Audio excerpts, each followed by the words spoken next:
上集说到，为了米琼恩的安全，瑞克费尽心思的打算将其送走。可让他无奈的是，李琼恩并没有按照他的指示离开，而是再度回到了共和城，并且还展现了自己强大的实力，这让瑞克担忧不已。再这样下去，高层很快便会注意到他。于是瑞克私下找到了米琼恩，开始苦口婆心的劝说他不应该显露实力，劝说米琼恩应该离开。CRM 的强大根本不是他们能抗衡的。可米琼恩对瑞克舍不得离开的行为表现得相当愤怒，他认为自己的男人已经变心了，是舍不得这里的权利和一切，这让瑞克心力交瘁。但凡有个两全其美的法子，他何尝不想和米琼恩一起离开，回去见见家里的那些老伙计，抱抱7年没见的女儿呢？等到下午的时候，李琼恩进到了内城区，看着这里宛如末世前的景象，她的心情颇为复杂。丈夫瑞克的态度让她很是寒心，难道真的是这里的安逸和权力令其迷失了吗？可走着走着，一家小店的出现又改变了她的想法。只见店前摆放着一台破旧的电视机，上面画着一个女人和孩子，这熟悉的画风她再眼熟不过了。下一秒便情不自禁的迈步走了过去。这家小店专门为人们绘画亲人的肖像，老板察觉有客人上门，起初并没在意，可很快他便感觉到了不对劲。You're the one who drew me. Yes. Always you and the girl. He would come every few months and ask for a new one. There was a boy he asked me to draw, but I could never get it right for him. Carl. His name was Carl. You're more open. Took 3 years before he'd say names. You're Michonne and the girl is Judith. Wanted the drawings for until he saw you again. Here you are. He knew he'd see you. He knew it. But he stopped talking like that. I told him... I know what you told him. Thank you. It helped me. He found you. Now I'm looking for him. 李琼恩眼中泛起了泪花，原来自己的丈夫这么多年来一直都挂念着他们母女。瑞克之前对自己说的话也是真的，他不是不想离开，而是这里的强大使他失去了信心。想明白了这点后，李琼恩那颗沮丧的心又燃起了希望。第二天，收割者们正常进行着清理工作，这时索恩招呼了一声米琼恩。I'm Command Sergeant Major Thorne. You know Sergeant Major Grimes, obviously. I do. Did you enjoy orientation? Your first trip to the city? Yeah. I saw some interesting artwork. Not so enthusiastic, eh? Is that life not for you? Do I have a choice? Come with us. 很快天色暗了下来，索恩带着米琼恩来到了城外的废墟处，这里也是当年奥卡福炸死联邦士兵的地方。因为米琼恩显露了非比常人的实力，所以他必须要好好盘问清楚。他先是感谢米琼恩救下了瑞克，声称瑞克现在是他唯一的朋友和家人，接着便直截了当地询问米琼恩到底是谁。I'm a survivor. Survivor wouldn't run out of the woods to save a man who was about to have his throat cut. Well, I did. And I survived. Why did you save him?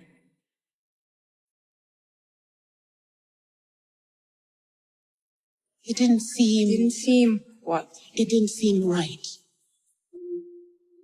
He was on the ground, helpless. Him? I can't imagine him ever being helpless. Well, I don't know him. But he was about to die. If I wasn't there.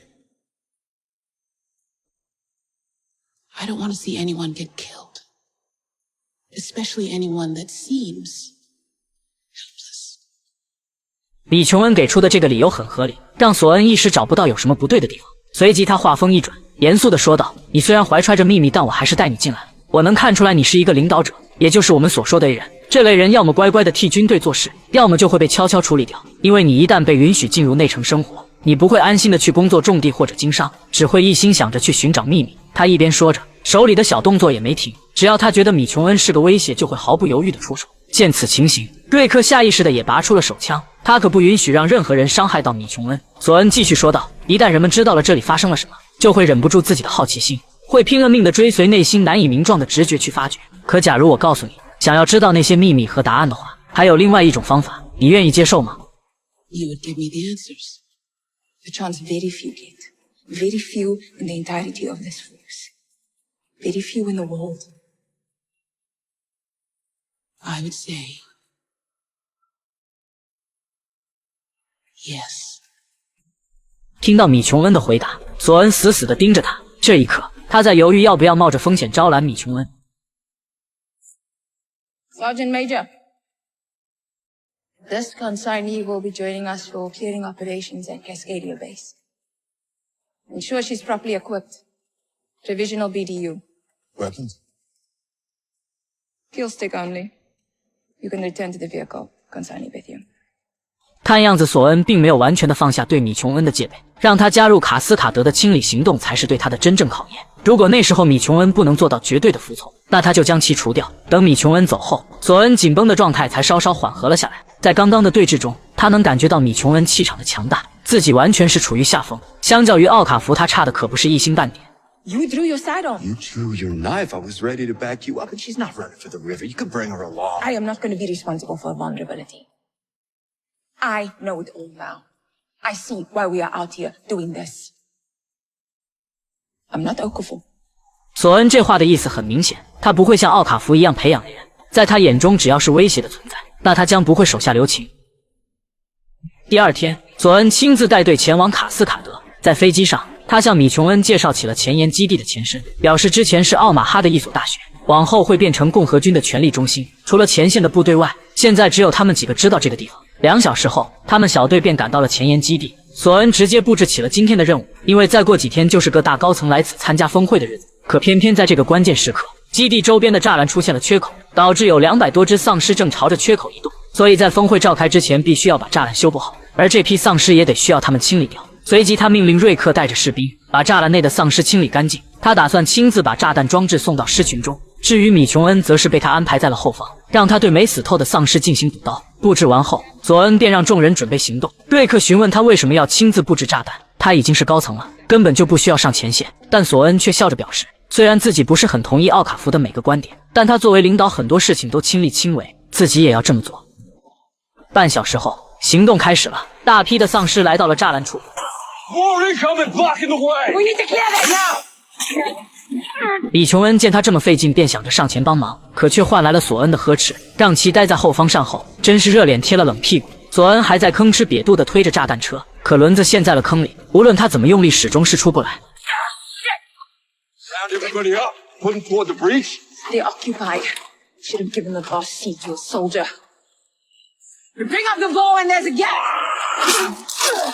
李琼恩刚才被训斥了一顿，本想着袖手旁观，可转念一想，自己的丈夫瑞克还在战斗，这让他忍不住了，直接是违抗了索恩的命令。将手上的武器放好后，李琼恩双手按压炸弹车的握把。这些年他从未松懈过体能的锻炼，身体早就壮得像头牛一样。炸弹车就这么着被他一点点地推向了树林。可当索恩看到这一幕，脸色直接变得铁青，这个女人竟敢违抗他的命令。Stand down!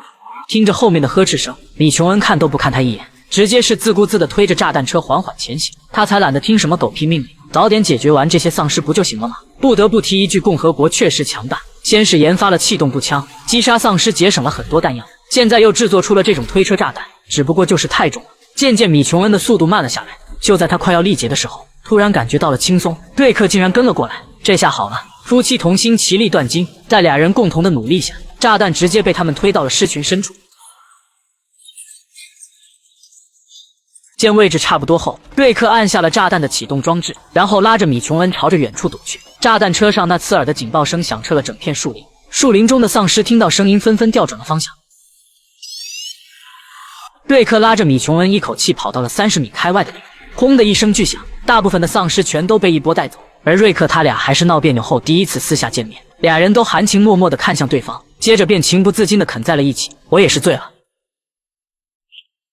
感受着瑞克那浓浓的爱意，不等啃完，李琼恩便温柔地劝说瑞克一起离开吧。但瑞克的回答依旧是现在还不行，他们会找到我们的。李琼恩见状便不再劝说，他知道终有一天自己会唤醒丈夫，让他重拾信心。接着二人回到了战场上，开始清理剩余的丧尸。索恩看着场上却是一脸的杀意，他死死地盯着米琼恩，这个女人不仅强大，还不听命令，根本就掌控不了，留着明显是个巨大隐患。想着想着，他便不自觉地抬起了手中的枪，瞄向了米琼恩。